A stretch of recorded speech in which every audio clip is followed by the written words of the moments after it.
جذباتی بدسلوکی سے مراد یہ ہے کہ آپ بچوں کے ساتھ تلخ رویہ رکھیں، اس بات کی پرواہ کیے بنا کہ آپ کے اس رویے سے ان کی نفسیات پر اور ان کی آئندہ سماجی زندگی پر کیا برے اثرات مرتب ہوں گے۔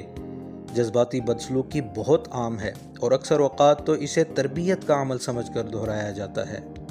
بچوں کو جذباتی بدسلوکی کا شکار کرنے کی کئی وجوہات ہو سکتی ہیں، جیسے یہ کہ والدین بچوں کے ساتھ خصوصی شفقت بھرا رویہ نہ رکھیں بلکہ اس طرح پیش آئیں جیسے وہ اپنے ارد گرد عام لوگوں کے ساتھ پیش آتے ہیں۔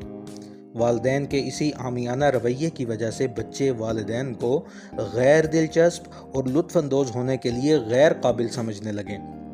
والدین تربیت کے ناقص طریقے اپنا رہے ہوں، وہ اپنے تربیت کے نقص، اپنی زود رنج طبیعت، غصہ اور منفی جذبات وغیرہ کا ذمہ دار بھی بچوں کو ہی سمجھنے لگیں۔